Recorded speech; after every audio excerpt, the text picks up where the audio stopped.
দলীয় শৃঙ্খলা ভঙ্গ, সাংগঠনিক সিদ্ধান্ত অমান্য এবং সাম্প্রতিক রাজনৈতিক কর্মসূচিতে নিষ্ক্রিয়তার অভিযোগে বিএনপির শতাধিক নেতা বহিষ্কারের মুখে পড়তে পারেন, এমন আলোচনা এখন দলটির ভেতরে বাইরে। দলীয় সূত্রগুলো বলছে, কেন্দ্রীয় পর্যায় থেকে শুরু করে জেলা ও উপজেলা পর্যায়ের একাধিক নেতার বিরুদ্ধে অভিযোগ জমা পড়েছে, যেগুলো যাচাই বাছাইয়ের পর শীঘ্রই সাংগঠনিক ব্যবস্থা নেওয়া হতে পারে। বিএনপির নীতি নির্ধারক পর্যায়ের একাধিক সূত্রের ভাষ্য,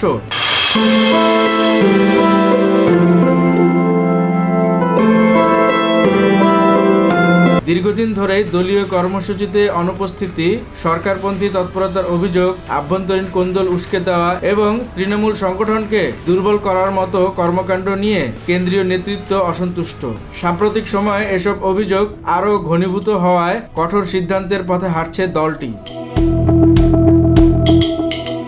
দলীয় সূত্র জানায়, বহিষ্কারের সম্ভাব্য তালিকায় আছেন সাবেক ও বর্তমান পদধারী নেতারাও, বিশেষ করে যেসব নেতা দলীয় সিদ্ধান্তের বাইরে গিয়ে স্থানীয় পর্যায়ে সমঝোতা বা ভিন্ন রাজনৈতিক অবস্থান নিয়েছেন বলে অভিযোগ রয়েছে। তাদের বিরুদ্ধে ব্যবস্থা নেওয়ার সুপারিশ এসেছে। এছাড়া দলীয় কর্মসূচিতে অংশ না নেওয়া এবং আন্দোলনের সময় নিষ্ক্রিয় ভূমিকা পালনের অভিযোগও গুরুত্বের সঙ্গে বিবেচনা করা হচ্ছে।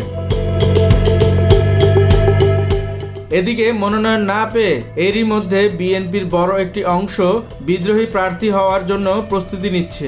দলের সিদ্ধান্ত অমান্য করে সংসদ নির্বাচনে প্রার্থী হওয়ায় রুমিন ফারহানা ও জাতীয় নির্বাহী কমিটির আরও 4 সদস্য সহ 9 জনকে বহিষ্কার করেছে বিএনপি। গোপন সূত্রে জানা গেছে, এই কারণে দলটির 100 জনের কাছাকাছি নেতা বহিষ্কার হতে পারে।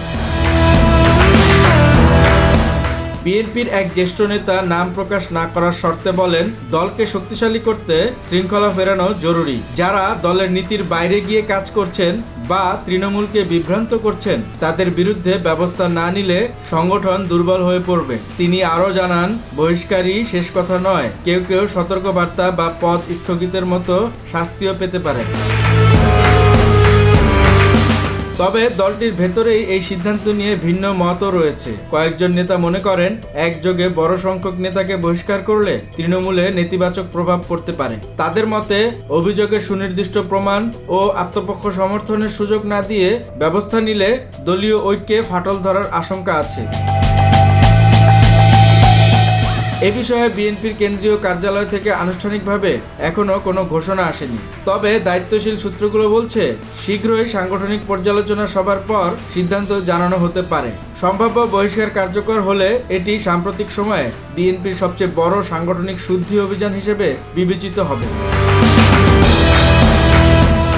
রাজনৈতিক বিশ্লেষকদের মতে, আসন্ন রাজনৈতিক চ্যালেঞ্জ মোকাবেলায় দলকে সংগঠিত রাখতে বিএনপি কঠোর অবস্থান নিতে পারে। বহিষ্কার বাস্তবায়িত হলে দলীয় রাজনীতিতে নতুন সমীকরণ তৈরি হওয়ার সম্ভাবনাও উড়িয়ে দেওয়া যাচ্ছে না।